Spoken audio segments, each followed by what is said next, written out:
Bienvenue sur la Voie divine. Ici, la présence de Dieu agit avec puissance. Prépare-toi à vivre des prières intenses de délivrance, des moments de guérison profonde et des enseignements inspirés du pasteur Christ Ndikumana qui ont le pouvoir de transformer et d'édifier ta vie, là où les vies sont restaurées et où le feu du Saint-Esprit renouvelle ton âme. Tu as soif de changement, tu attends ton miracle, ou tu veux grandir dans la connaissance de la parole, tu es exactement au bon endroit. Alors ouvre grand ton cœur, installe-toi dans la paix du Seigneur et laisse Dieu te toucher au travers de cette prière puissante et de ses enseignements de vie. N'oublie pas de t'abonner à la Voie divine, activer la cloche de notification et partager ce moment pour bénir d'autres vies. Écoute la Voix divine qui te parle. Aujourd'hui peut être le jour de ta délivrance, de ta transformation et de ton édification.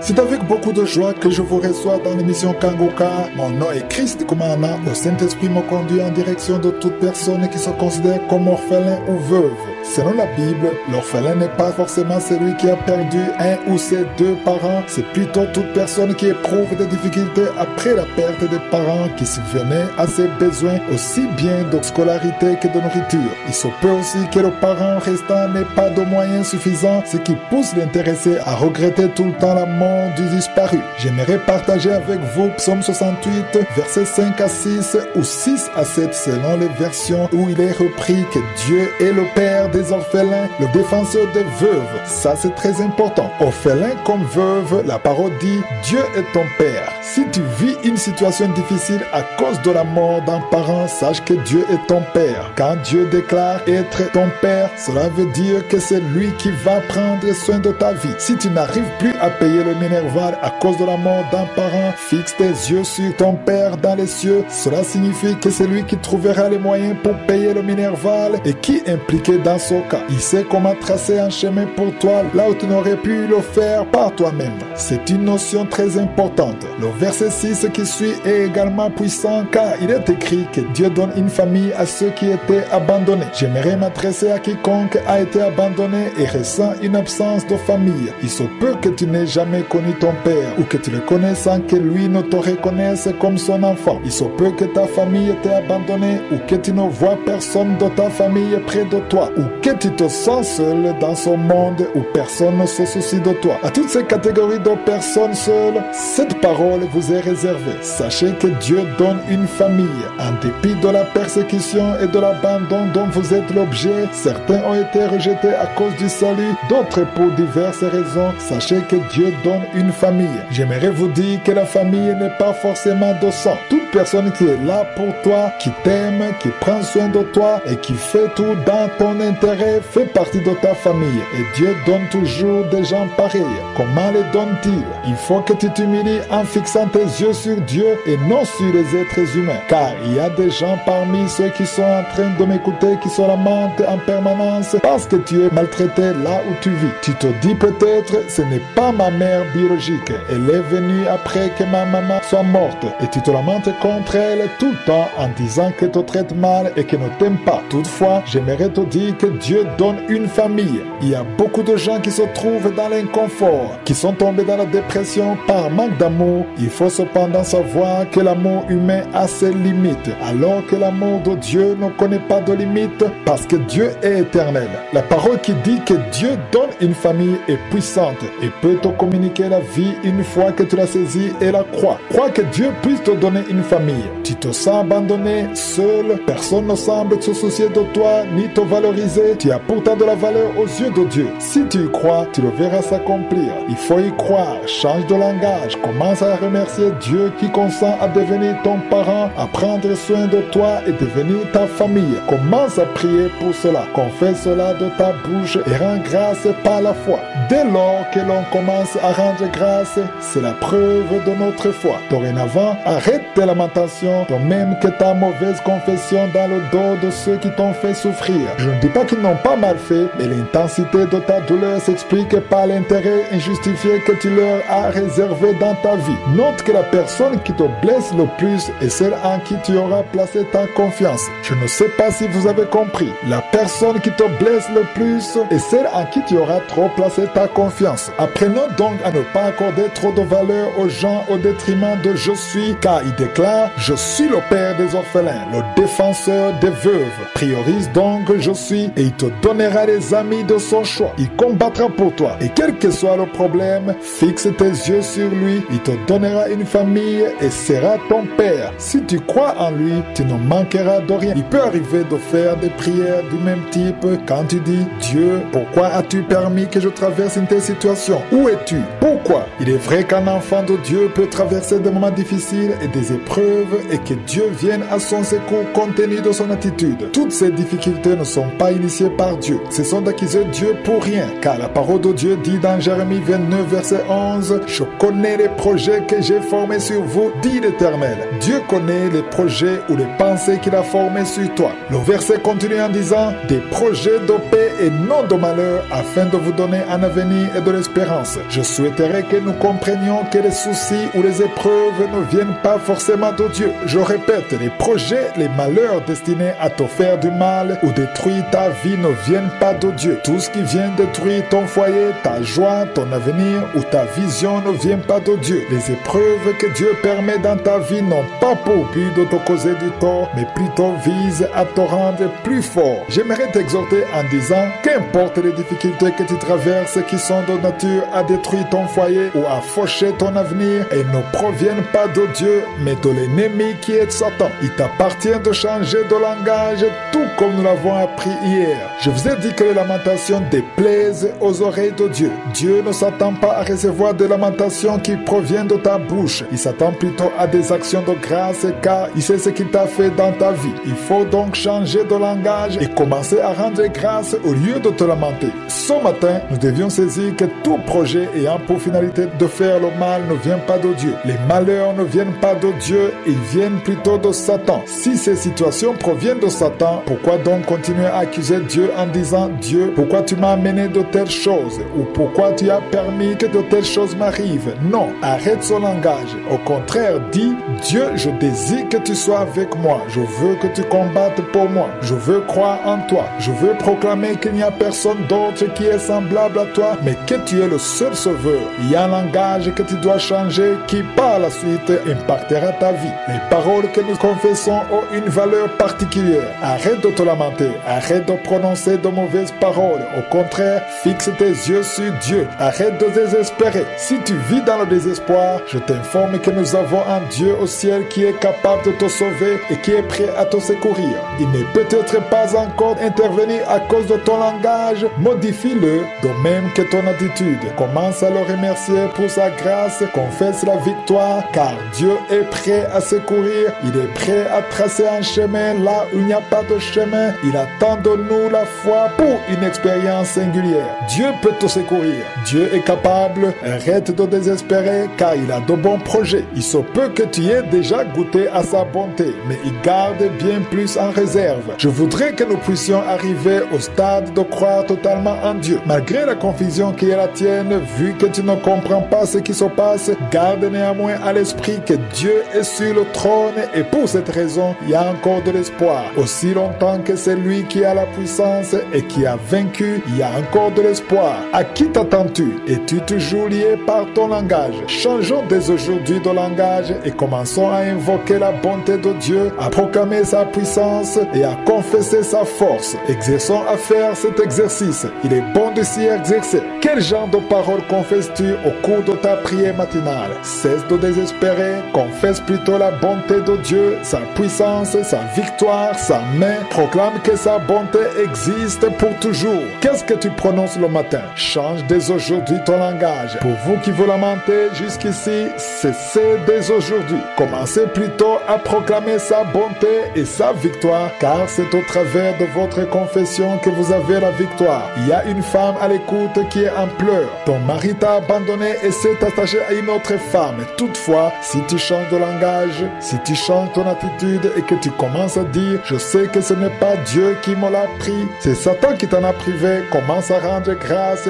pour la puissance de Dieu qui peut le ramener. Dieu connaît les projets qu'il a formés sur toi. Ce sont de bons projets. Des projets pour te donner un meilleur avenir. Ce ne sont pas du tout des projets de malheur. Ces mauvais projets ne proviennent pas de Dieu, mais de Satan. Change donc ton langage, confesse la victoire et tu expérimenteras la main puissante de Dieu. Comprenons bien que le fait d'avoir accepté Jésus-Christ comme Seigneur et Sauveur ne dispense pas des difficultés. Toutefois, qu'importe les difficultés auxquelles tu fais face, tiens bon et adopte une bonne attitude. Souviens-toi également des paroles qu'on a échangées hier lundi qui nous invitaient à avoir une confiance totale en Dieu. Seule sa direction nous est salutaire. Il se peut que le chemin à emprunter soit difficile, mais il faut que nous comprenions que Jésus lui-même a dit à ses disciples qu'il y aura des moments difficiles de persécution. Il leur a dit dans Jean chapitre 16 verset 33, « Je vous ai dit ces choses afin que vous ayez la paix en moi. » Il leur a demandé d'avoir la paix en lui, car il a dit, « Vous aurez des tribulations dans le monde, mais prenez courage, j'ai vaincu le monde. »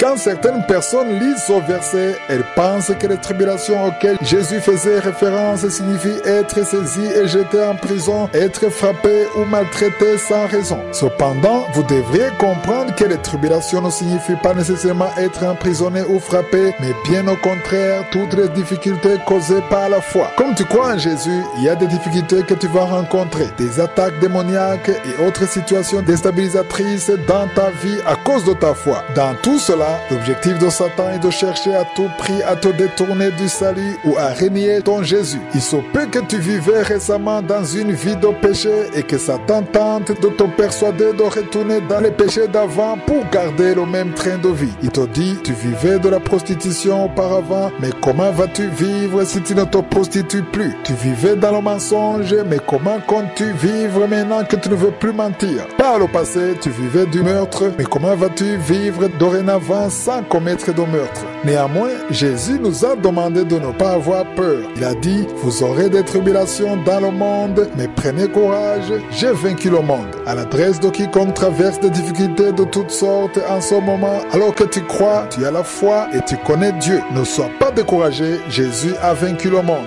Que veut dire Jésus a vaincu le monde? Cela veut dire que Jésus a vaincu les mêmes tentations. Quand bien même elles venaient à toi, il peut permettre que tu y fasses face, mais il ne pourra pas t'abandonner. Il reste toujours près de toi. La main de Jésus reste à tes côtés et c'est pourquoi la vie continue au milieu des tribulations. Bien que tu traverses des épreuves, celles-ci ne demeureront pas pour toujours. Il est bon de le savoir. Pourquoi? Parce que Jésus a déjà vaincu ces épreuves. Je ne sais pas quel genre d'épreuve tu traverses pour le moment. Il se peut qu'il s'agisse d'une épreuve liée à la maladie, en différence sur ton lieu de travail ou de résidence, des problèmes de la vie courante ou encore des menaces dirigées à ton encontre. Si l'épreuve est en rapport avec ton salut, j'ai une bonne nouvelle. Jésus a déjà vaincu toutes ces épreuves. Sans considération de leur forme ni de leur taille, Jésus les a toutes vaincues. J'aimerais t'encourager, sache que Jésus a tout vaincu. Satan te montre que tu es sur le point de perdre la partie ou même de mourir et que rien ne peut aboutir. Toutefois, rappelle-lui toujours que Jésus a vaincu. Jésus a tout accompli. N'aie donc pas peur. Et la paix en Dieu. Et cette paix dont Jésus parle est la paix qui est différente de celle du monde. C'est une paix qu'on ne peut pas expliquer. C'est la paix du cœur qui vient de Dieu. La preuve que Jésus est avec toi. Celui qui traverse des épreuves pour le moment, sans considération de leur forme, doit savoir que Jésus a tout accompli. Non pas qu'il va les vaincre, il les a plutôt déjà vaincus dans le passé.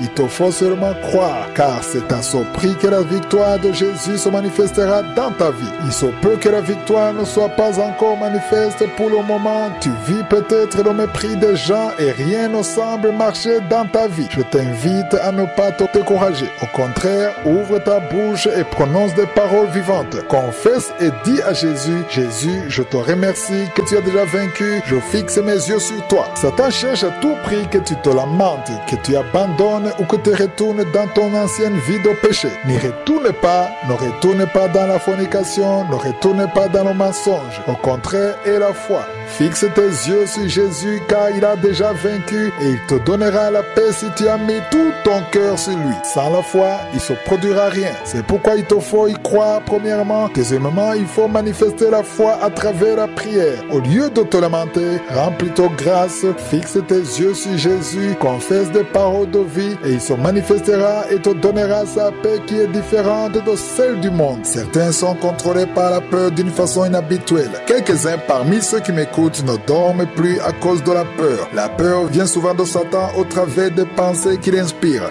D'autres encore ont peur à cause des rêves qu'ils ont faits. On ne devrait pas être guidé par les rêves, mais par la parole de Dieu. Si tu as fait de mauvais rêves, il se peut que ce soit Dieu qui te dévoile ce que Satan est en train de préparer pour ta vie. Toutefois, cela ne fait rien, car tu peux tout détruire au nom de Jésus par la prière. La peur est une chose très mauvaise qui peut pousser des gens à s'éloigner de Dieu ou à faire ce qu'ils n'auraient pas dû faire. Ne donne plus l'occasion à la peur. J'aimerais néanmoins te dire qu'il y a quelque chose de spécial que tu peux faire et qui peut chasser toute cette peur. Il fut un moment où David eut peur. Il éprouvait d'ailleurs souvent la peur car il y avait toujours des gens qui cherchaient à le tuer. Saül par exemple le pourchassait ardemment pour le tuer, de même que ses ennemis. Cependant, il a trouvé le remède contre la peur. Dans Psaume 34 verset 4 ou verset 5 selon les versions, il est écrit « J'ai cherché l'Éternel et il m'a répondu. » Je ne sais pas si vous avez bien écouté. Il a d'abord cherché l'Éternel et il lui a répondu. En premier lieu, il lui a répondu. Et deuxièmement, il dit « Il m'a délivré de toutes mes frayeurs. » Je le répète, il l'a délivré de toutes ses frayeurs. Qui lui a délivré? C'est l'Éternel. Pourquoi? Parce qu'il l'a d'abord cherché. Il y a une procédure à suivre. Premièrement, il a cherché l'Éternel. Deuxièmement, l'Éternel lui a répondu. Et troisièmement, il l'a délivré de toutes ses frayeurs. Pour que l'Éternel te délivre de toutes tes frayeurs, il faut d'abord qu'il te réponde. Et pour qu'il te réponde, il faut que tu le cherches d'abord. Je m'adresse à quiconque répond à l'une de ces catégories. La personne qui fait face aux difficultés, qui est désespérée et a peur du lendemain, qui est sur le point d'être expulsée de son logement, dont l'emploi est menacé, qui envisage un avenir sombre, dont la maladie est réputée incurable et risque de l'emporter. Renoncez à la peur.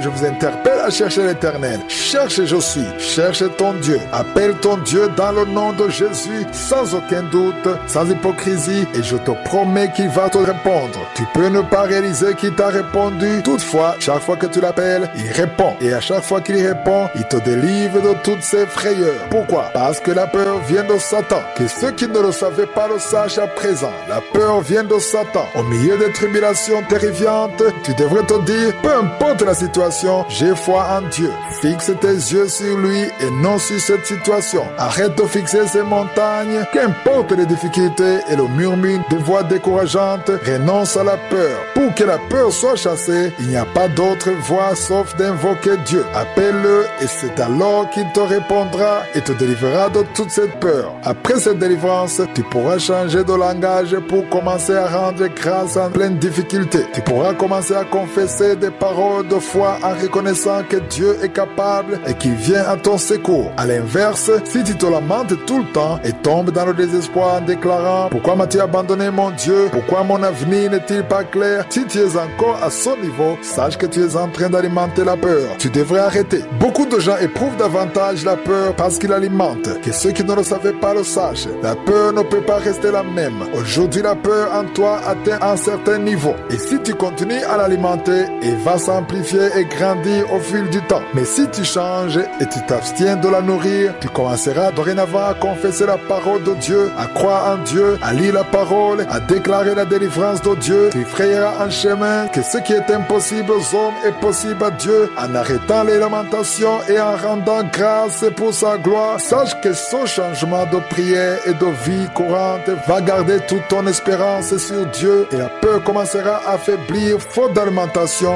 et il va s'estomper progressivement jusqu'à disparaître totalement. En effet, c'est toi qui as le pouvoir de chasser chasser la peur ou de l'alimenter. C'est toi qui peux l'entretenir. Une fois que tu fixes tes yeux sur Dieu et que tu commences à confesser de bonnes paroles, quand tu as la foi et que tu confesses la victoire et les promesses de Dieu, la peur fuit loin de toi. Dieu t'en délivre et tu vois sa main. Quelquefois, la peur peut entraîner le découragement et une diminution de la foi au point de questionner Dieu. On se demande, pourquoi as-tu permis que ces difficultés m'arrivent alors que j'avais foi en toi? En effet, sachez qu'avoir la foi en Dieu n'exempte pas des difficultés de ce monde. J'ai l'habitude de le répéter dans Kanguka, c'est important de le comprendre. Quand les disciples étaient avec Jésus dans la barque, un vent violent a atteint leur bateau bien que Jésus fût présent dans la barque. Être avec Jésus ne signifie pas que tu ne rencontreras pas de difficultés. Ils surviendront, mais Jésus t'en délivrera toujours. En effet, après que Jésus fut réveillé dans la barque, il a arrêté le vent violent qui soufflait sur la mer, car il était présent parmi eux. Si à ton tour tu éprouves la peur, sache que Jésus est avec toi. Ne désespère plus, mais au contraire, fixe tes yeux sur lui et sois réconforté par sa parole. Sans considération des difficultés auxquelles tu fais face, en ne tenant pas compte de tes dettes, ni de tes factures qui t'attendent, ni des messages intimidants que tu reçois, ni des nouvelles d'ici et là, j'aimerais t'inviter à ne pas te décourager. Évite donc de placer ton attention sur les difficultés qui t'entourent. Fixe-la plutôt sur la grandeur de Dieu, car la parole de Dieu a pour mission de te réconforter. Dans Deutéronome 31, verset 6, il est écrit: fortifiez-vous et ayez du courage. Ne craignez point et ne soyez point effrayés devant eux. Ici, c'est Moïse qui parlait aux Israélites qui affrontaient leurs ennemis. Toutefois, j'aimerais te dire que tes ennemis ne sont autres que ces difficultés qui t'entourent.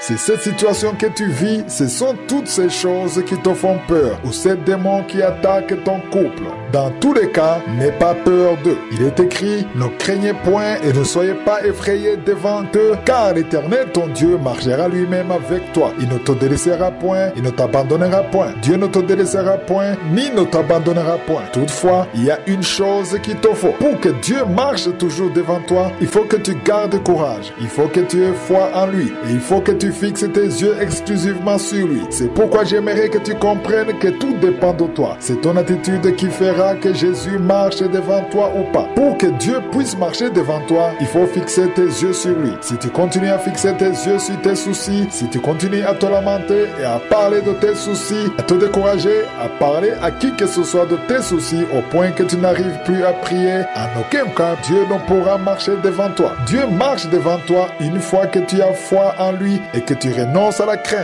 Que signifie craindre? Je ne veux pas dire que les soucis que tu traverses ne font pas peur. Non, la peur viendra. Je ne veux pas dire que tu n'auras pas peur, mais tu vaincras la peur par la foi. Tu te dis, il est certes vrai que la situation fait peur, il est vrai que ce n'est pas supportable, mais il y a un Dieu au ciel. Proclame ces mots tous les matins sur tous ceux qui préparent la journée. Proclame toujours que qu'importe la situation, je sais qu'il y a un Dieu qui est capable. Gloire à Dieu. Proclame que Dieu est capable. Confesse ces paroles par ta bouche et n'y fais pas seulement référence dans tes pensées. Dis toujours, Dieu, tu es capable. Je sais que tu ne peux pas m'abandonner. Je sais que tu es mon Père. Je sais que quiconque croit en toi ne se retrouvera jamais dans la honte. Et toutes ces paroles augmenteront ta foi. Car le verset que nous venons de lire dit que l'Éternel, ton Dieu, marchera lui-même avec toi. Pas quelqu'un d'autre, mais c'est bel et bien lui-même. J'aime tellement cette partie qui précise que c'est lui-même qui marchera avec moi. Il est bon de comprendre qu'à chaque fois que tu as foi en lui et que tu fixes les yeux sur lui et que tu te dis qu'il n'y a nulle part où aller, je ne vois que toi, je crois en toi, je veux marcher avec toi et que tu essaies de vaincre la peur par la foi, il marchera avec toi. Il ne ment pas car il a dit qu'il ne te délaissera pas et il ne t'abandonnera pas. Pour ceux qui pensent que Dieu les a abandonnés parce qu'ils ne reçoivent plus de rêves et que les gens ne leur viennent pas en aide, ils prient en se disant que c'est en vain. J'aimerais leur dire que Dieu ne les a pas abandonnés. C'est un mensonge de Satan. Satan est en train de te mentir que Dieu t'a abandonné. Mais sache qu'il ne peut pas t'abandonner car lui-même a dit: je ne te délaisserai point, je ne t'abandonnerai point.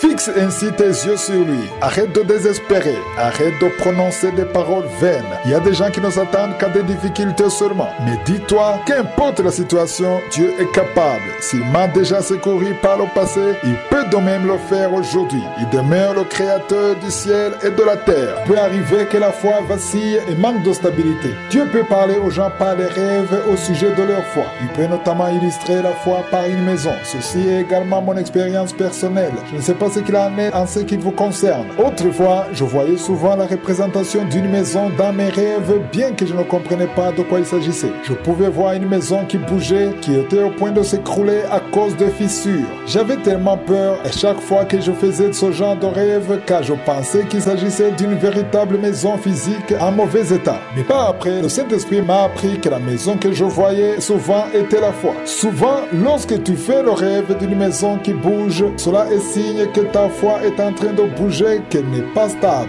Il y a des gens qui ont une foi qui est en train de bouger, qui n'est pas stable, telle une maison en péril. Jésus a dit qu'une maison forte est celle qui est bâtie sur le roc. À l'opposé, une maison construite sur le sable se démolit dès qu'elle rencontre des vents violents, c'est-à-dire au moment où elle est confrontée aux épreuves. À toutes ces personnes qui traversent des moments d'épreuve, qui ont une foi qui n'est pas stable et qui est au point de se flancher, j'aimerais vous exhorter et vous demander de construire sur le roc qui est Jésus-Christ. Lorsque tu es bâti sur le roc, la maison reste intacte en dépit des vents violents. La parole que j'aimerais partager avec vous se trouve dans 1 Corinthiens 16, verset 13. Il est écrit: « Veuillez demeurer ferme dans la foi, soyez des hommes, fortifiez-vous. » Être des hommes ou être brave, c'est-à-dire être guidé par la parole. Ne point la lâcher au moment des tempêtes.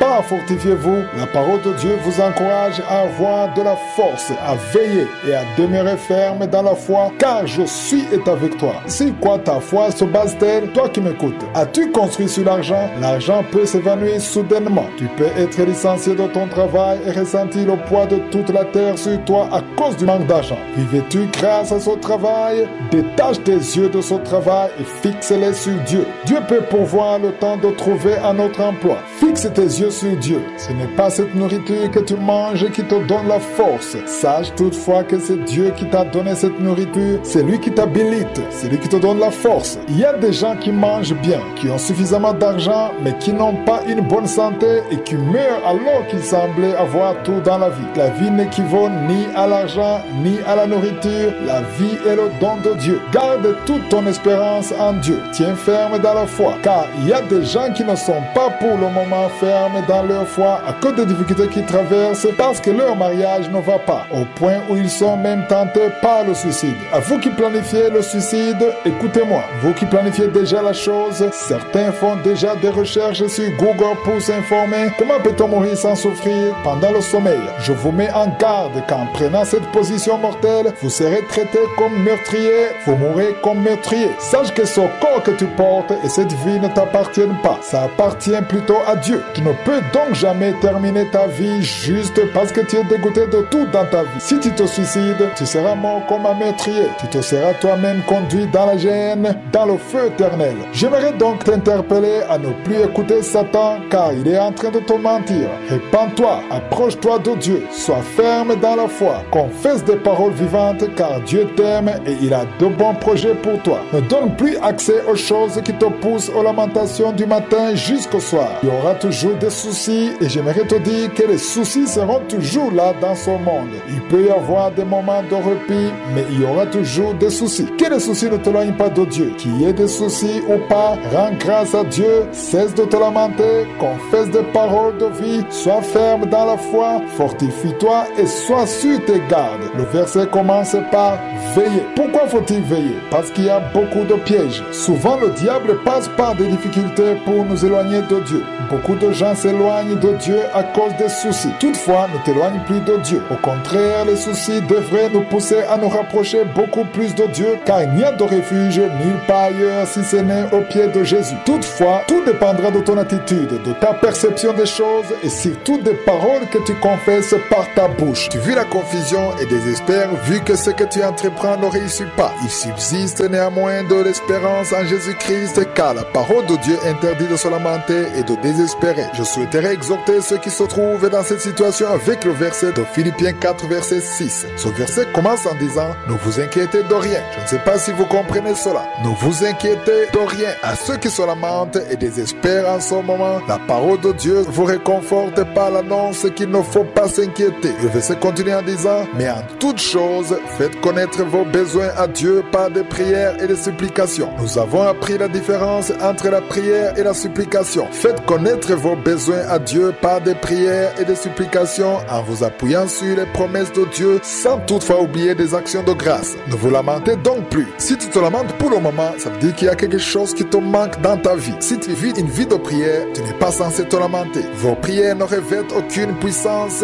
Vous qui priez et qui vous lamentez en même temps, cessez de désespérer et au lieu de vous lamenter, faites connaître vos besoins à Dieu, qu'importe leur nature, spirituelle ou physique, des tracas au foyer ou au travail. Faites tout connaître à Dieu au nom de Jésus-Christ. Ouvre ta bouche car il veut te l'entendre dire. Il prête l'oreille. Mais après l'avoir dit, ne terminez pas seulement en pleurs et en lamentation, mais plutôt par des actions de grâce. Il faut qu'il y ait des actions de grâce dans ta prière. Rends grâce à Dieu pour qui il est. Rends-lui grâce parce qu'il t'a délivré dans le passé, pour tout le bien qu'il t'a fait, parce qu'il t'a écouté et qu'il vient à ton secours. Changeons notre mentalité, arrêtons de nous lamenter, car se lamenter ne change rien. Dieu connaît toutes tes difficultés et il détient la réponse. Change d'attitude et fais tout connaître à Dieu au lieu de te lamenter ou de t'inquiéter. N'oublie jamais de commencer par des actions de grâce, car ils sont mentionnés ici. Beaucoup de gens se lamentent sans toutefois rendre grâce à Dieu. Il est bon de parler de sa puissance, de sa bonté, de sa grâce,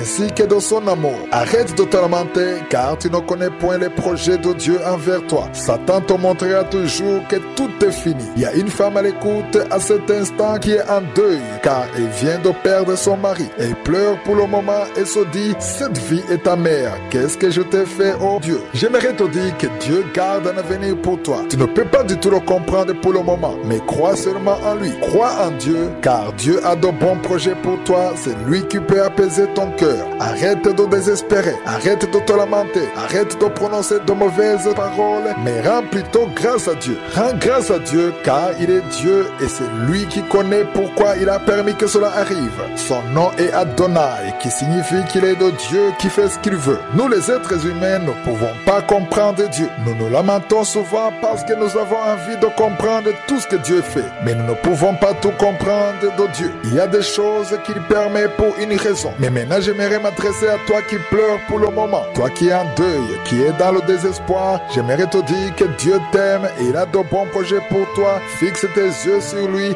garde espoir en lui. N'accepte pas que Satan te livre dans de mauvaises choses ou t'inspire de mauvaises paroles. Sache que Dieu t'aime et te connaît. À toute personne qui m'écoute pour le moment, comprenez ceci afin d'arrêter vos lamentations. À tous ceux qui se lamentent pour le moment, qu'importe les difficultés qu'ils traversent, Dieu connaît toutes les difficultés que vous traversez. À tous ceux qui sont désespérés à cause du chômage, à tous ceux qui sont désespérés parce qu'ils sont malmenés par des maladies réputées incurables, à tous ceux qui cherchent des enfants sans succès. Il y a une personne qui cherche depuis longtemps à faire le mariage et qui est déjà désespérée parce que son âge est maintenant avancé. Sache que Dieu connaît toute ta vie. Dieu a une réponse à ton problème. Souvent nous ne réussissons pas suite à notre mauvaise attitude de lamentation. Sache que se lamenter n'apporte pas de solution. Se lamenter n'ouvre pas la porte. Au contraire, se lamenter te maintient davantage dans des problèmes. Crois en Dieu, rends-lui grâce, cesse de te lamenter, remets-toi à la prière, fais des supplications et souviens-toi de rendre grâce et tu vas expérimenter sa puissante main. Il peut y avoir des situations effrayantes sur le lieu de travail, au niveau de ton foyer ou tout simplement dans la vie courante. Parfois la vie devient difficile, tout ce que tu entreprends ne réussit pas, les portes se ferment, les gens qui te soutenaient te tournent le dos et tu éprouves finalement de la solitude.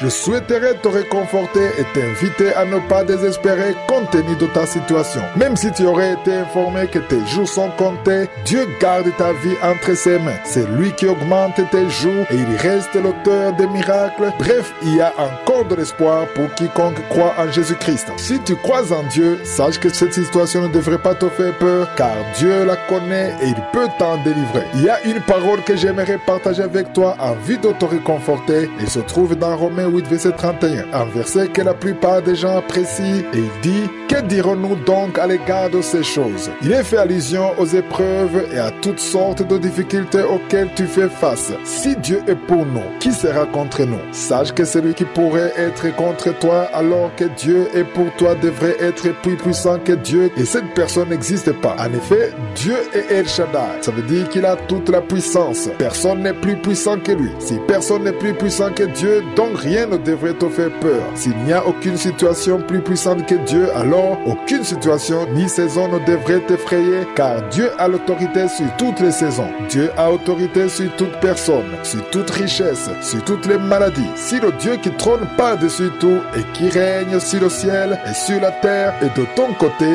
de quoi aurais-tu donc peur? Qui serait contre toi qui pourrait te faire peur? Fixons nos yeux sur Dieu, car c'est lui qui est capable de tout. Si Dieu est pour nous, qui sera contre nous? Comment Dieu peut-il être pour toi? Quelle est la condition? Pour que Dieu puisse être avec toi, il faut d'abord que tu crois en lui et en son Fils unique Jésus-Christ. Et si tu crois en Jésus-Christ, si tu as reçu Jésus-Christ et tu commences chaque journée avec lui, cela signifie que tu es avec Dieu. Les gens qui sont avec Dieu le témoignent par l'attitude qu'ils affichent dans leur vie quotidienne. Par exemple, de leur réveil, ils pensent à Dieu avant toute chose. Ils ne priorisent pas WhatsApp ou quoi que ce soit d'autre. Ils réservent la priorité à Dieu avant toute chose. Ils s'appuient sur Dieu. Les étudiants qui sont avec Dieu s'appuient sur lui et comptent sur son aide au cours de leurs examens. Si tu vas travailler, tu crois que c'est Dieu qui t'habilite. Dans ton commerce, tu crois que c'est Dieu qui va te gratifier d'une clientèle. Tu dois toujours t'appuyer sur Dieu. Tu utilises sans doute les moyens à ta disposition. Toutefois, tu t'appuies sur Dieu. C'est pourquoi pour pouvoir avancer que Dieu est pour toi, il te faut demeurer dans sa présence. Si Dieu est pour toi, si tu crois en lui, tu devrais t'abstenir des lamentations. C'est lui qui se lamente manque d'espérance. Toutefois, si tu crois en lui, tu sais qu'il est toujours avec toi. Laisse-moi te réconforter en te disant que c'est la foi en Dieu qui te permettra de venir à bout de tes épreuves.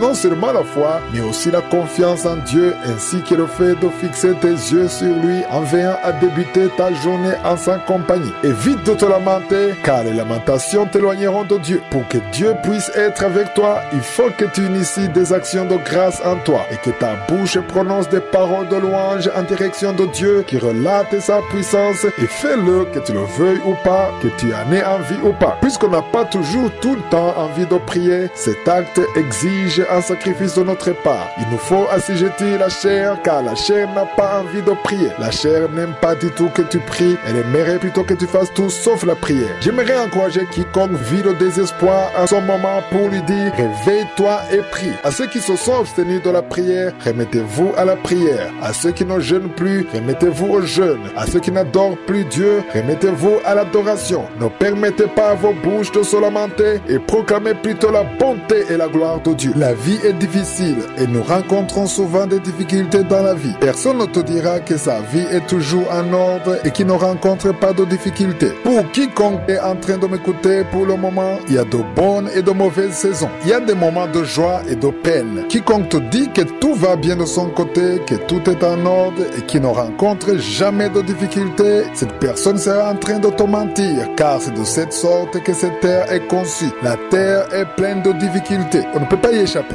Mais nous avons un Dieu qui nous donne la force de traverser de telles difficultés. Qu'importe la forme que peuvent revêtir les soucis, aie foi en Dieu, mets toute ton espérance en lui. J'aimerais exhorter tous ceux qui ont perdu espoir. Il y a parmi ceux qui sont en train de me suivre à l'instant des personnes qui ont perdu espoir à cause des soucis d'une maladie réputée incurable et qu'on te dit que tu dois souffrir ainsi toute ta vie. Il y a d'autres qui ne s'attendent qu'à mourir. J'aimerais te dire que quand bien même le docteur te dirait qu'il ne te resterait que peu de jours à vivre, ne fixe jamais tes yeux sur un être humain. Dis-toi par contre que c'est Dieu seul qui possède ta vie dans sa main. Car il y a des gens qui meurent alors qu'ils n'avaient pas de douleur, alors qu'ils étaient en bonne santé. Sache ainsi que c'est Dieu qui donne la vie. Cesse de désespérer, arrête d'avoir peur. Il y a parmi ceux qui m'écoutent une personne qui a reçu des lettres terrifiantes et que par conséquent la personne sent que sa vie est au bout de son terme et que sa famille va souffrir. Mais ne fixe pas tes yeux sur ce que tu vois. Fixe-les plutôt sur le Dieu qui est assis sur son trône et qui règne sur toute la terre. J'ai une parole pour te réconforter.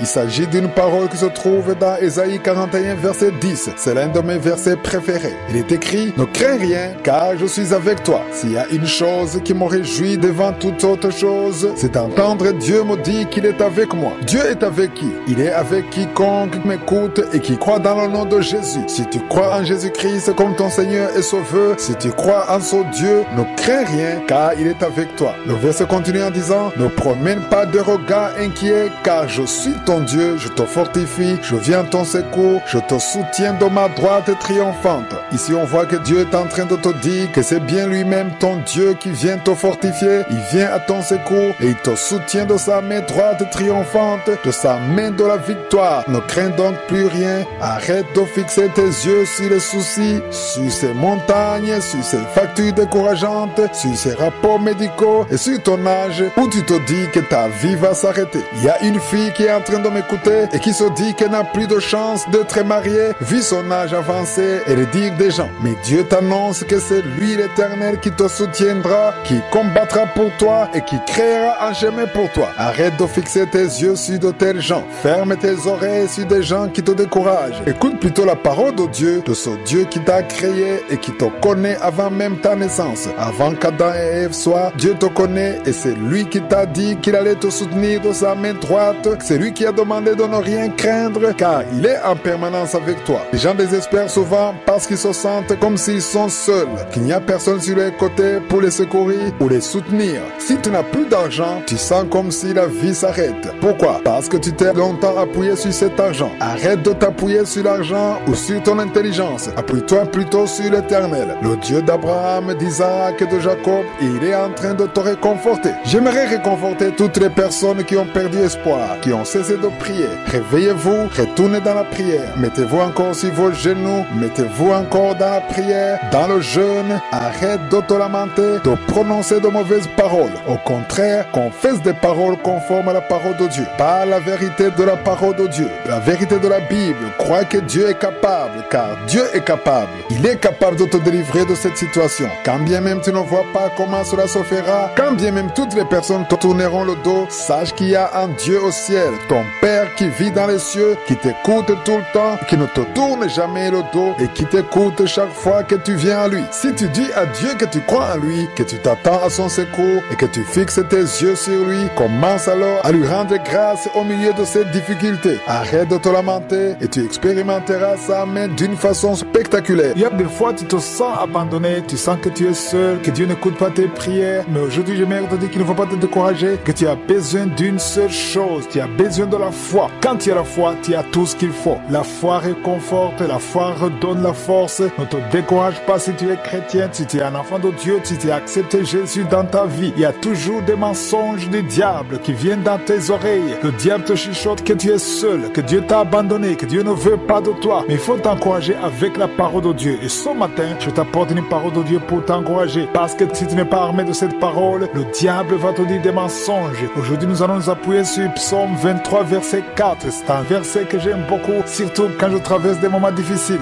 Il est écrit, Psaume 23, verset 4, « Quand je marche dans la vallée de l'ombre de la mort, je ne crains aucun mal. » Ici, c'est David qui parle. Il dit, « Quand je marche dans la vallée de l'ombre de la mort. » Il ne marche pas dans la mort, mais il marche dans la vallée de l'ombre de la mort. Il ne craint aucun mal. Comment est-ce que tu peux ne pas craindre alors que tu traverses la vallée de l'ombre de la mort? La réponse se trouve dans le même verset 4. David continue en disant, « Car tu es avec moi. » Si Dieu est avec toi, tu ne devrais pas craindre. La peur peut venir au début, mais quand tu te rappelles que Dieu est avec toi, tu ne devrais pas craindre. J'aimerais m'adresser à tous qui ont peur maintenant, tous qui ont peur des situations difficiles qu'ils traversent. Tu es désespéré, tu ne sais pas ce qui va se passer le lendemain. Tu ne sais pas comment ressemble ton avenir. Tu es désespéré, tu as peur d'être expulsé de la maison, tu as peur de mourir à cause d'une maladie. Mais la réponse se trouve dans le verset 4. Quand je marche dans la vallée de l'ombre de la mort, je ne crains aucun mal. Il ne faut pas avoir peur parce que Dieu est avec toi. Qu'est-ce que ça veut dire Dieu est avec toi? Quand Dieu est avec toi, tu es entouré par une force extraordinaire. David était un berger. Il savait voir le danger quand les moutons de son père étaient attaqués. Il avait des victoires parce que Dieu est avec lui. Si Dieu est avec toi, tu n'as pas à te reprocher. Tu n'as pas à avoir peur. Ce que j'aimerais que tu retiennes ce matin, c'est que Dieu est proche de ceux qui ont la foi en lui. Si tu as placé ta foi en lui, il est près de toi. Mais si tu te lamentes tout le temps, il s'éloigne de toi. Mais au contraire, tu attires la présence du diable. Chasse le diable par la foi. Confie-toi dans le Seigneur. Mets tout ton espoir dans le Seigneur. Espère en lui. Parce que David dit, parce que Dieu est avec moi. Et le verset termine en disant, ta houlette et ton bâton me rassurent. La houlette et le bâton de Dieu devraient te rassurer. Aujourd'hui, nous avons un Dieu qui est puissant, qui est capable capable de tracer le chemin, qui est capable de combattre pour nous, parce que Dieu envoie toujours des anges pour protéger ses enfants. Ne te décourage pas, ne désespère pas, ne dis pas que tu es seul. Tu n'es pas seul si tu as la foi. À tous ceux qui ont la foi, Dieu est avec vous. C'est pour ça que j'aimerais que tu te concentres sur cette parole. Ne te concentre pas sur la dégradation de la situation. Ne te concentre pas sur les factures qui te découragent, parce que Dieu est avec toi si tu as la foi. La condition pour que Dieu soit avec toi, c'est que tu aies la foi. Tu peux être chrétien, avoir accepté Jésus, mais chaque situation te fait peur. Tu es désespéré, parce que quand tu as peur, ça veut dire que tu as une foi négative. C'est ce que j'aimerais qu'on comprenne. À chaque fois que tu as peur, tu as une foi négative, parce que tu t'attends au pire. Tu t'attends à ce que la situation se dégrade, à ce que les choses soient négatives, que rien ne marche. Tu n'as aucun espoir. Un enfant de Dieu doit avoir de l'espoir, parce que Dieu est capable de changer ta situation. Le même Dieu qui a ouvert la mer Rouge, il peut créer le chemin pour toi. Le même Dieu qui a sauvé son peuple dans le désert, il peut t'aider à sortir de ton désert. Tout ce qu'il te demande, c'est que tu aies la foi. Il faut que tu le dises dans ta prière. Dis-lui que c'est lui ton Dieu, c'est lui qui t'a créé, c'est lui qui te connaît, et que devant lui, ce qui est impossible aux hommes est possible à lui. Quand tu pries le matin, malgré la situation difficile, malgré les mauvaises nouvelles, malgré ce que le médecin t'a dit, ouvre ta bouche, par la foi, dis à Dieu, au nom de Jésus, que tu as foi en lui, que tu espères en lui, qu'il est capable de changer la situation, même si tu ne vois pas comment il va le faire. Mais il faut que tu le dises, il faut que tu le déclares avec foi, que tu t'appuies sur sa parole, parce que c'est sa parole qui sauve. Au lieu de te lamenter, au lieu de dire que tu n'as pas de chance,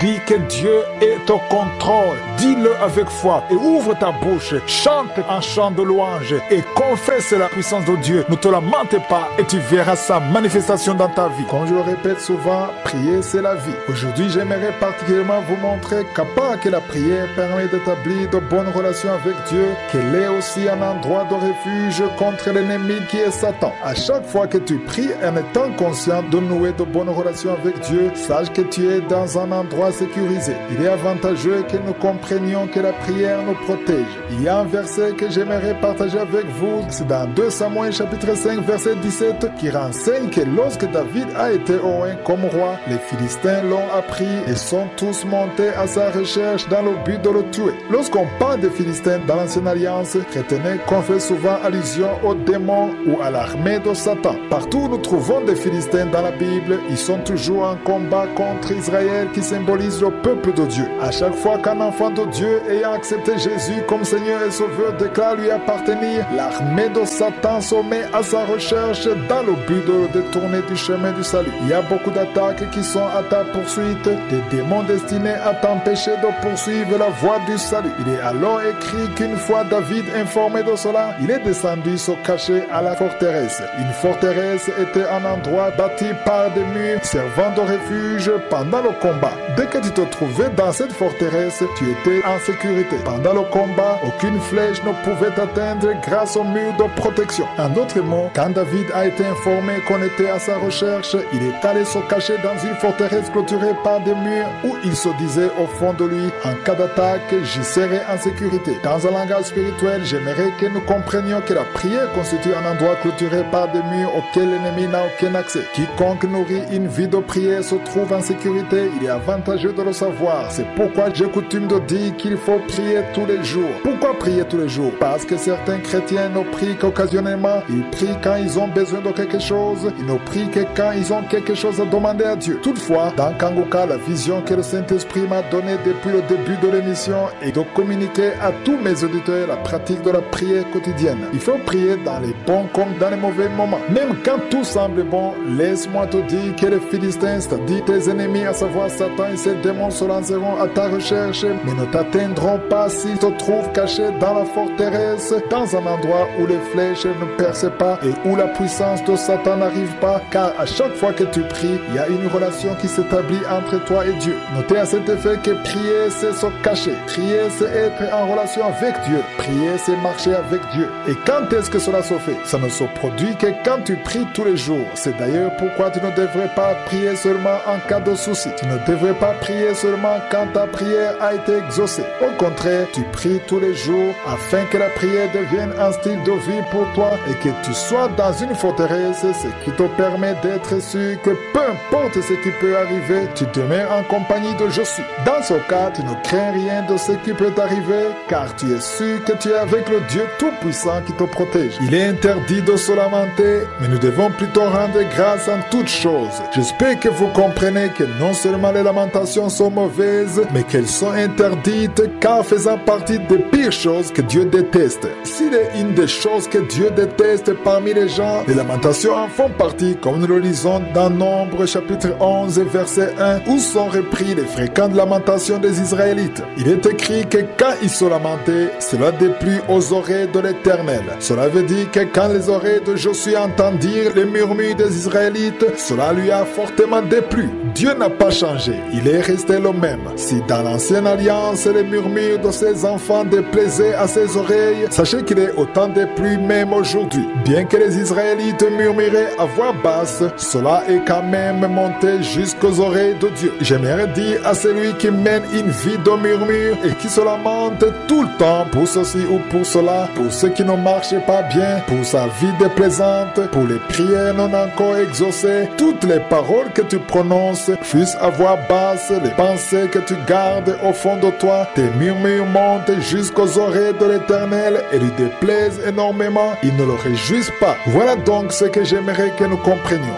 Dieu n'était pas du tout content et sa colère s'enflammait au point que le feu de l'Éternel s'est même allumé parmi eux en signe de déplaisir. Quiconque se lamente au quotidien n'est pas en train de plaire à Dieu. S'il y a une chose à laquelle tout chrétien devrait aspirer, ce serait en priorité faire plaisir à son Dieu. Comment continuer à présenter devant Dieu tes fardeaux et lui demander de faire quelque chose pour toi malgré les mots déplaisants que tu prononces sans cesse? J'aimerais que nous apprenions à changer de langage. Si tu souhaites que Josué vienne à ton secours ou qu'il te soutienne dans tes difficultés, cesse de dire des mots qui le déplaisent, arrête de te lamenter, commence plutôt à rendre grâce et proclame sa bonté, sa gloire et sa puissance et tes prières seront exaucées de la sorte. Souvent nos prières ne sont pas exaucées parce que nous avons déjà bloqué la main de Dieu à cause de nos murmures. Tu ne tireras rien de bon de ces lamentations et ce serait préférable pour toi de le comprendre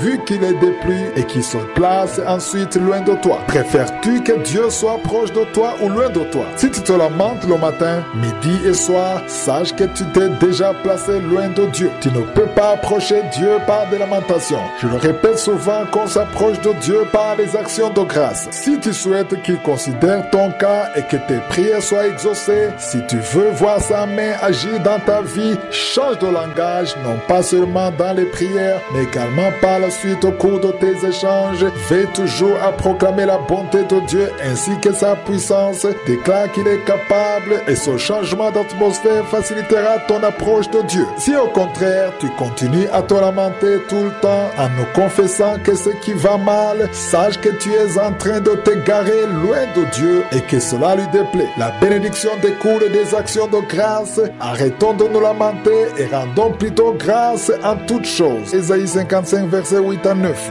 Il est écrit: mes pensées ne sont pas vos pensées et vos voix ne sont pas mes voix, dit l'Éternel. Je ne sais pas si vous comprenez. Les voix de Dieu ne sont pas nos voix, les pensées de Dieu ne sont pas nos pensées. Cela nous montre combien est grande la différence qui existe entre Dieu et nous. Dieu est Dieu. Il n'a ni commencement ni fin. Au verset 9, il est écrit: autant les cieux sont élevés au-dessus de la terre, autant mes voix sont élevées au-dessus de vos voix. Qu'est-ce que cela veut dire en peu de mots? Ça veut dire que nous devons avoir une confiance totale en Dieu. C'est alors qu'il devient facile d'accepter la volonté de Dieu même si elle est différente de la nôtre. Souvent, nous faisons face à des difficultés parce que nous pensons que nous pouvons avoir les mêmes pensées que Dieu. Toutefois, nous ne pouvons pas avoir la même perception des choses que Dieu. Dieu est Dieu et n'a point de limite. Quand Dieu déclare une chose comme bonne, même si elle semble mauvaise selon notre perception, elle reste toujours bonne devant Dieu. Ceci exige de nous d'avoir une confiance totale en lui et accepter ce que Dieu dit, que nous le comprenions ou pas. C'est ainsi qu'on devient capable d'accepter la volonté de Dieu,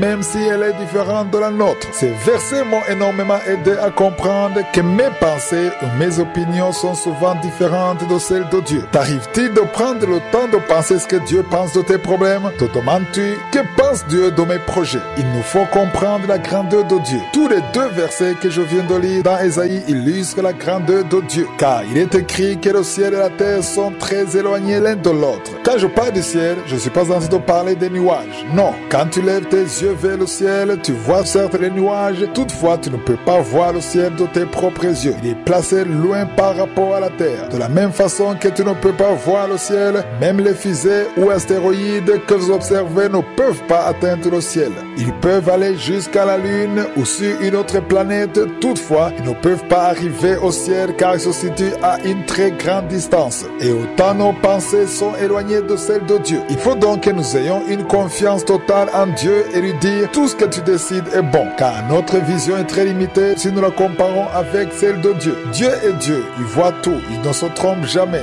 et tout ce qu'il dit est correct. C'est d'ailleurs pourquoi nous devons lui faire confiance et nous dire nous ne comprenons pas mais nous l'acceptons quand même. Accepter la volonté de Dieu même si elle est différente de la nôtre est une grande victoire car cela te prive de lamentation et te rassure qu'il te conduit vers un bon endroit. Remarquez que l'enfant se rend là où le parent le conduit sans opposer de résistance du genre « je ne veux pas y aller car cet endroit est mauvais ». Car qu'importe où le parent l'amène, le bébé le suit. Acceptons donc que Josué nous dirige. Acceptons que notre Dieu nous conduise là où il veut que nous soyons car ce qui est bon pour lui est toujours bon. Cessons de penser que ça pourrait être bon ou mauvais. Le problème que nous avons n'est pas de savoir si ce qu'il veut est bon ou mauvais. La question que nous devrions plutôt nous poser est quelle est la position de Dieu dans tout cela. Si Dieu se positionne dans tel endroit, nous adoptons la position de Dieu. Si Dieu l'a permis, acceptons-le avec une confiance totale car tout ce qu'il fait est bon. Prier n'est pas une affaire d'une ou deux journées seulement, mais prier fait partie de la vie quotidienne. Il est bon que nous comprenions qu'un enfant de Dieu doit avoir une vie de prière. L'un des objectifs de Kangoka est que les auditeurs de cette émission puissent arriver un jour à comprendre que prier doit être un style de vie. On ne devrait pas prier à cause des soucis ou parce que Dieu a exaucé la prière. On prie pour vivre. Je le répète,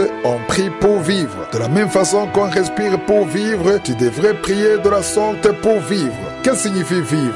Vivre signifie vivre dans le plan de Dieu. Tu ne peux pas vivre dans le plan de Dieu si tu ne pries pas car beaucoup de choses te feront blocage et te détourneront de la voie de Dieu. Tu fréquentes une église, il est vrai que tu es né de nouveau. Toutefois, si tu ne pries pas, il y a beaucoup de choses qui n'avancent pas dans ta vie. La personne qui prie acquiert de la force. La force d'un enfant de Dieu se trouve dans la prière. La prière est assimilable à une guerre. Il faut te sacrifier pour prier. Dans 2 Corinthiens chapitre 10 verset 3, il est écrit que si nous marchons dans la chair, nous ne combattons pas selon la chair. Quand bien même nous sommes faits de chair et de sang, notre combat en tant que chrétien ne se fait pas au niveau de la chair. Le verset 4 dit, les armes avec lesquelles nous combattons ne sont pas charnelles, mais elles sont puissantes par la vertu de Dieu pour renverser des forteresses. Cela veut dire que nos armes sont assez puissantes au point de renverser des forteresses. Le verset 4 précise que ce sont des armes assez puissantes pour renverser des forteresses. Il s'agit ici d'un langage spirituel. Cela veut dire que la prière est une arme très puissante. C'est pourquoi quand je sais qu'une personne a une vie de prière, qu'elle prie tous les jours, qu'elle prend du temps pour prier avant de quitter sa maison, mais non pas la prière active que j'appelle prière sous le drap, qu'on fait le matin à son réveil ou la nuit avant de dormir juste pour te faire croire que tu as prié sans que tu aies pris du temps pour parler suffisamment avec ton Dieu. La personne qui mène cette vie de prière ne m'inquiète pas du tout parce que je sais qu'elle est protégée. À toutes les personnes qui prient tous les jours en vérité, à toutes ces personnes qui prennent du temps et parlent suffisamment à Dieu, non pas à la hâte quand elles s'habillent pour sortir. Ici je parle de ces prières où tu deviens calme et tu dis Dieu, je veux parler avec toi, je veux converser avec toi. Pour la personne ayant une telle vie de prière, je n'ai jamais d'inquiétude à son égard. Quand bien même elle traverserait une situation difficile où tout semble aller mal, si elle prie en esprit et en vérité, ne vous inquiétez pas pour cette personne, car je suis son Dieu prendra soin de cette personne. Ces prières sont en effet une arme très puissante qui peut renverser des forteresses. Il n'y a rien qui puisse leur barrer la route. Même au milieu de tribulations, l'intercesseur qui persévère dans la prière sans se lamenter sera tôt ou tard délivré de ses problèmes et en sortira fortifié. En ce qui me concerne, je m'inquiète pour la personne qui traverse des difficultés ou des épreuves alors qu'elle ne prie pas. Je me sens concerné pour elle car elle a besoin d'une assistance. Toutefois, s'il y a une personne qui malgré les difficultés continue la prière, ne t'inquiète pas pour elle. Au contraire, rends plutôt grâce à Dieu pour la personne. Car lorsque tu es un intercesseur, auditeur, qu'importe l'intensité des difficultés auxquelles tu fais face, Dieu reste toujours avec toi. Tu t'en sortiras vivant parce que tu as cru en Dieu et que tu as des armes plus puissantes que celles de l'ennemi. Nous nous lamentons souvent lorsque nous oublions notre vision et notre destination. Quand la plupart du temps quelqu'un se lamente, c'est qu'il a oublié où il va. On se lamente pour avoir trop fixé les épreuves du moment. Il peut arriver qu'on traverse des moments douloureux qui créent la confusion au point que l'on arrive à oublier la vision. Ceci ne date pas d'aujourd'hui si on se réfère à la situation des enfants d'Israël après leur départ d'Égypte. Ceux qui ont lu Exode savent que Dieu les a tirés d'Égypte alors qu'ils vivaient en esclavage sans précédent. Par la suite, Dieu a opéré un grand miracle. Il a ouvert la mer Rouge pour leur permettre de traverser à sec jusque sur l'autre rive en chantant au passage tout en proclamant la grâce de Dieu. Rappelez-vous toutefois que Dieu leur avait fait une promesse. Si vous lisez dans Lévitique chapitre 20 verset 24, Dieu leur avait dit que c'est eux qui posséderaient leur pays, qu'il en leur donnerait la possession. Et Dieu leur a encore dit, c'est un pays où coule le lait et le miel. Je suis l'Éternel, votre Dieu, qui vous a séparés des peuples. Dieu leur avait promis son pays. Les Israélites ont traversé le désert en connaissance de la promesse de Dieu ainsi que la destination vers laquelle Moïse les menait. Cependant, au milieu des difficultés, Dieu pourvoyait la manne en l'absence de viande et d'autres accessoires d'Égypte. Ils finirent par être rassasiés de la manne et commencèrent à se lamenter. Si vous lisez dans Nombre chapitre 20 verset 5, on voit clairement les lamentations du peuple. On dit que le peuple parla contre Dieu et contre Moïse et disait, pourquoi avez-vous fait monter hors d'Égypte pour que nous mourions dans le désert? Écoutez, ils ont dit qu'ils allaient mourir dans le désert alors qu'ils savaient très bien que Dieu leur avait déjà fait la promesse que nous avons déjà lue dans Lévitique, c'est-à-dire leur donner la terre promise. Cela ne les a pas empêchés de se lamenter en disant, pourquoi nous avez-vous fait monter hors d'Égypte pour que nous mourions dans le désert? En d'autres mots, ils ont oublié leur destination et à cause des soucis auxquels ils faisaient face, ils ont pensé qu'ils allaient finir leur vie au désert en avançant. Ils ont dit, il n'y a point de pain, il n'y a point d'eau et notre âme est dégoûtée de cette misérable nourriture. Quelle était cette misérable nourriture dont ils étaient déjà dégoûtés? Évidemment, c'est la manne. Pourtant, c'est cette même manne que Dieu pourvoyait chaque jour qui leur procurait la force de continuer le chemin. Il se peut qu'il y ait aussi la manne que Dieu pourvoit pour toi chaque jour, mais que tu en sois déjà dégoûté car tu veux juste prospérer et rechercher ce qui brille.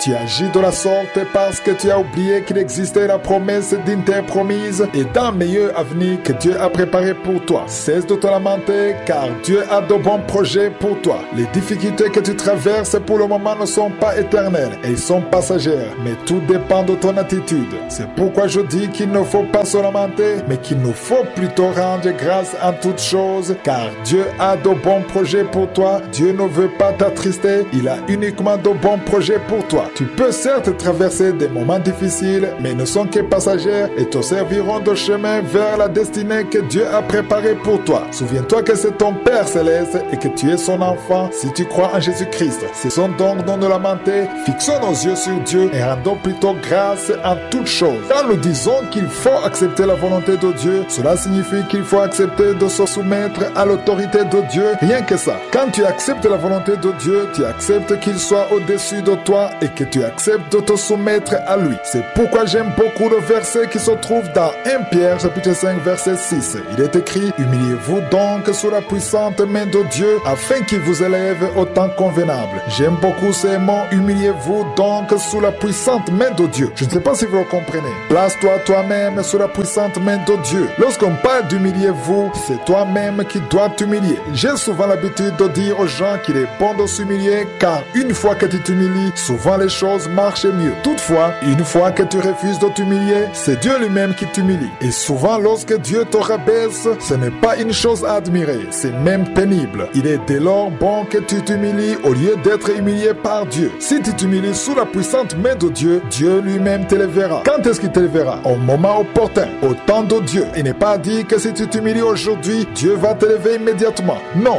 Dieu attendra son temps opportun. Car une fois que tu t'humilies, il y a une œuvre que Dieu doit d'abord accomplir en toi et c'est lui seul qui en connaît la durée. Toutefois, j'aimerais que nous comprenions qu'une fois que tu t'humilies, cela montre que tu mets de côté tes propres affaires, mais que tu acceptes que c'est ce qui vient de lui qui est bon. Est-ce que tu sais ce que Dieu prépare pour ta vie? Tu connais certains des projets de Dieu, mais tu en ignores d'autres. Mais la parole de Dieu nous demande de nous humilier, acceptons de nous abaisser et de lui laisser la place pour agir. Je ne connais pas tes projets, cependant, il y a des projets que Dieu a pour toi, mais que tu ignores. Tu ne sais pas comment tu as pu te réveiller. Tu avais dormi la nuit, mais tu ne sais pas comment tu t'es réveillé. Quand tu dormais la nuit, tu ignorais tout jusqu'à ta vie même. Mais Dieu t'a protégé jusqu'ici. Néanmoins, sans aucune considération de tes soucis du moment, humilie-toi et lui-même t'élèvera. La première chose que tu dois faire, c'est d'accepter que la volonté de Dieu est meilleure par rapport à la tienne. Annonce à Dieu tout ce que tu veux. Je vous le dis souvent,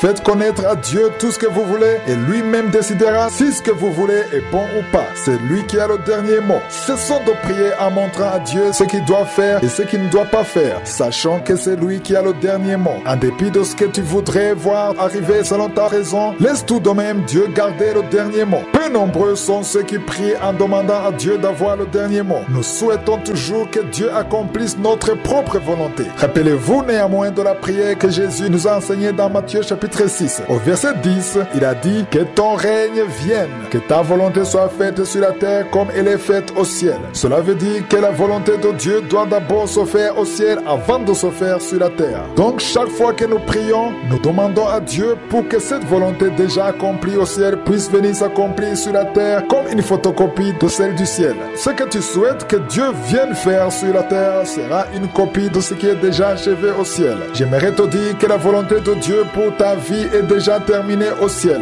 Dieu a déjà un plan à réaliser dans ta vie, mais tu dois prier pour que ce que lui-même a préparé, ce que lui-même a jugé bon puisse se réaliser dans ta vie. J'aimerais vous dire que toute chose que Dieu fait sur terre s'accomplit au travers de la prière. Je sais bien que certains ne le savaient pas encore. Quoi que Dieu veut faire sur terre, il accomplit au travers des prières en partenariat avec les gens. Chaque fois que tu pries, Dieu envoie son ange. Il agit. J'aimerais te dire à toi qui pries tous les jours que tu es une personne de valeur aux yeux de Dieu. Car à chaque fois que tu pries, ne pense pas que Dieu intervient seulement dans le cadre de ta prière. Quand tu pries, Dieu utilise ta prière pour faire d'autres choses que tu ignores peut-être. Il y a des fois où tu pries pour ton propre compte avec des actions de grâce et que Dieu se serve de cette prière pour opérer des miracles dans un pays particulier que tu ignores ou qui viennent au secours de personnes tierces ailleurs grâce à ta prière. Comprenons que Dieu se sert des prières pour agir et intervenir. Quoi que Dieu fasse, il se sert des prières. C'est d'ailleurs pourquoi la parole de Dieu nous recommande de prier sans cesse, de prier tous les jours, comme nous le lisons dans 1 Thessaloniciens 5 verset 17. Cependant, le verset auquel j'aimerais faire de référence aujourd'hui se trouve dans Ézéchiel 22 verset 30 où Dieu dit « Je cherche parmi eux un homme qui élève un mur, qui se tienne à la brèche devant moi en faveur du pays, afin que je ne le détruise pas, mais je n'en trouve point. » Si vous lisez attentivement ce verset, vous découvrirez que c'est comme si Dieu n'était pas content et qu'il est déçu, car il dit « J'ai cherché parmi eux un homme, mais je n'en ai point trouvé. » Pourquoi Dieu cherche-t-il un homme?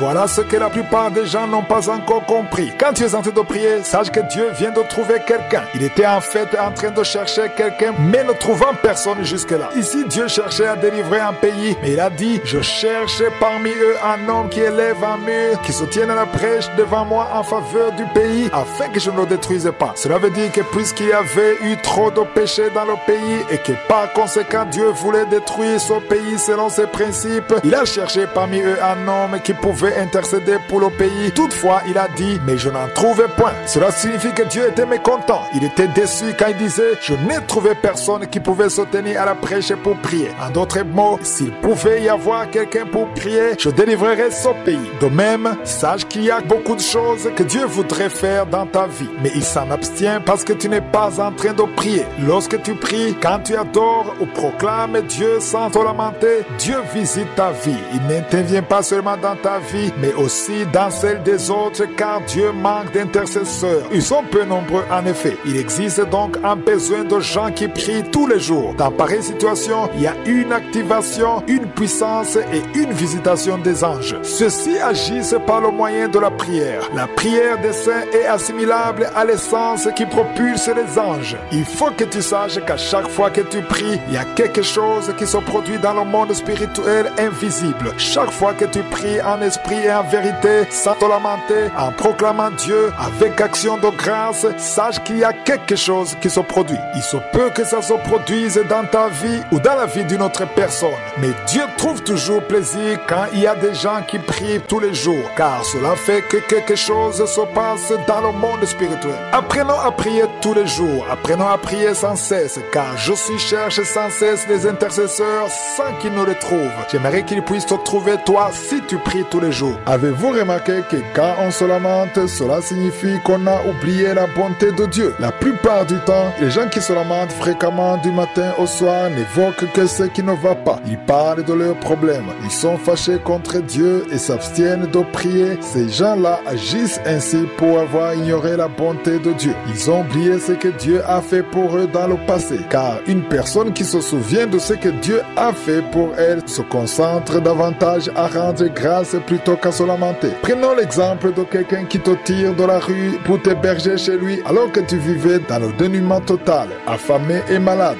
Il te nourrit, te fait soigner, te scolarise, te confère un statut, il t'aide à trouver du travail et à évoluer. Et voilà qu'à la suite d'un simple manquement de sa part que tu n'apprécies pas, tu te mets à le dénigrer, à te lamenter contre lui, à l'injurier et à médire à son sujet en ignorant tout ce qu'il a accompli pour toi. Ta réaction dénote tout simplement que tu as oublié tout ce qu'il a fait pour toi. Note que ce dont tu as bénéficié de lui reste de loin plus important que ta demande d'aujourd'hui. De même, Dieu a fait de grandes choses pour nous. Il nous a accordé le salut. Il nous a donné son Fils unique, Jésus-Christ, qui est venu mourir pour nous. Imaginez-vous, il a envoyé son Fils. Il est venu sur terre et il passait des années. Il a accepté la nudité, d'être frappé, de saigner, d'endurer tout, de s'humilier pour te sauver et te donner la vie éternelle. Mais comme la porte que tu aurais aimé voir ouverte est restée fermée ou que tu n'as pas obtenu ce que tu cherchais, tu verses dans les lamentations et tu oublies la bonté de Dieu.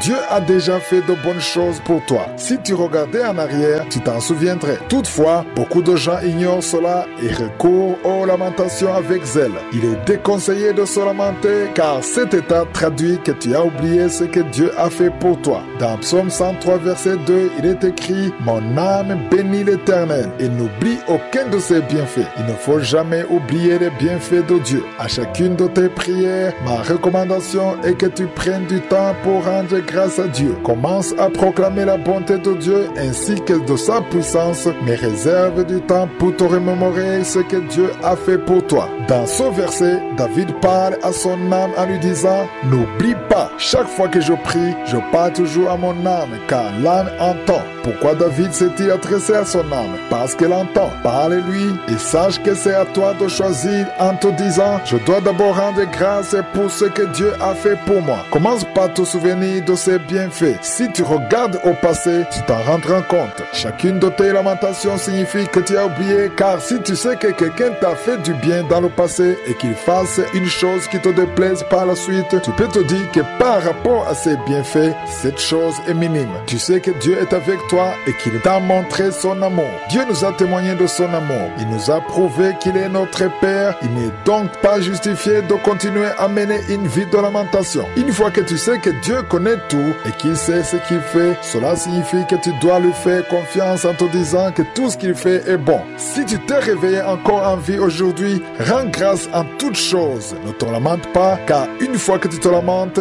cela signifie que tu as ignoré la bonté de Dieu. Je sais que chacun prie de sa manière, mais j'aimerais rappeler qu'importe le fardeau que nous présentons à Dieu lors de nos prières, il lui est connu à l'avance. Prenons par exemple que tu souffres d'une maladie, celle-ci est déjà connue de Dieu bien avant que tu ne l'attrapes. Une autre chose nouvelle pour certains d'entre vous est que quand tu fais une prière qui est dans le plan de Dieu ou dans sa volonté, Dieu exauce cette prière avant même que tu ne l'aies faite. La plupart des gens pensent que quand tu exprimes ta requête devant Dieu, il en est informé au même instant alors que l'exaucement est déjà là si la prière est conforme à la volonté de Dieu. C'est important de comprendre que Dieu le savait avant même ta prière. Cela n'est pas une chose nouvelle, car même dans l'ancienne alliance, Dieu avait fait la promesse à son peuple, c'est-à-dire aux Israélites, et la promesse se trouve dans Ésaïe 65, verset 24. Le verset dit qu'avant qu'ils m'invoquent, je répondrai. Avant qu'ils aient prié, je parlerai, j'exaucerai. Cela signifie qu'à chaque fois que tu présentes ton fardeau auprès de Dieu selon sa volonté et non motivé par tes propres désirs, sache que Dieu t'a répondu avant que tu n'aies commencé à parler et avant que tu n'aies cessé de prier, il t'a déjà exaucé. Au moment de ta prière, ne pense pas que Dieu répondra plus tard. Même si la manifestation peut prendre un certain temps, retiens quand même qu'avant la fin de ta prière, il faut que tu aies la foi que Dieu t'a exaucé. La parole de Dieu dit dans 2 Corinthiens 5, verset 7 que nous marchons par la foi et non par la vue. Qu'importe ton sujet de prière du moment, je ne le connais pas pour ma part, je ne sais pas ce que tu es en train de demander à Dieu, mais souviens-toi toujours de dire que ta volonté soit faite et non la mienne. C'est très important. Quand tu déposes ton fardeau devant Dieu, parle-lui en ayant la foi qu'il t'a entendu, car il connaît déjà ton problème bien avant et il t'a exaucé avant que tu ne parles. Avant la fin de ta prière, Dieu t'a exaucé. Dans Marc 11, verset 24, il est clairement indiqué qu'il faut croire que nous avons déjà reçu tout ce que nous demandons dans la prière et nous le verrons s'accomplir.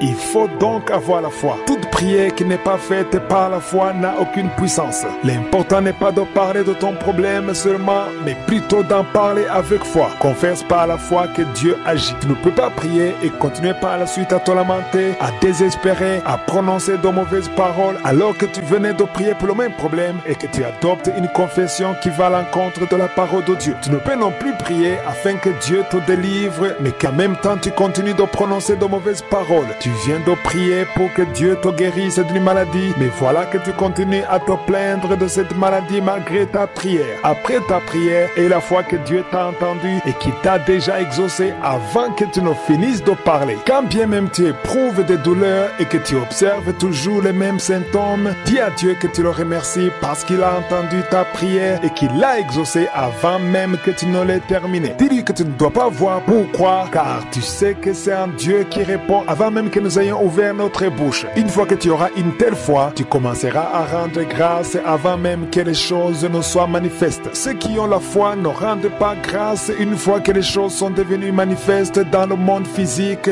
mais bien avant, car ils ont la foi que leur Dieu les a entendus et qui leur a répondu avant la fin de leur prière. Parfois, c'est très difficile d'accepter la volonté de quelqu'un quand tu n'es pas d'accord avec ce qu'il dit. C'est pour ça qu'il y a beaucoup de discussions. Quand tu discutes avec quelqu'un, c'est que tu veux qu'il accepte ton avis. Et lui, il discute avec toi parce qu'il veut que tu acceptes son avis. Donc, pour qu'il n'y ait pas de discussion, pour qu'il n'y ait pas de problème, il faut qu'il y ait quelqu'un qui cède. Et dans notre cas, c'est nous qui devons céder. Et on doit céder devant Dieu. Si tu ne veux pas céder devant Dieu, ça ne marchera jamais. Vous connaissez tous l'histoire de Job. On a beaucoup parlé de Job. Job était quelqu'un d'intègre. Il craignait Dieu, il priait et il donnait des sacrifices pour lui et sa famille. Il avait beaucoup de richesses. Dieu l'avait énormément béni. Il avait beaucoup de choses et Dieu était fier de lui. Il était tellement fier de lui qu'il disait à Satan, voilà mon serviteur Job.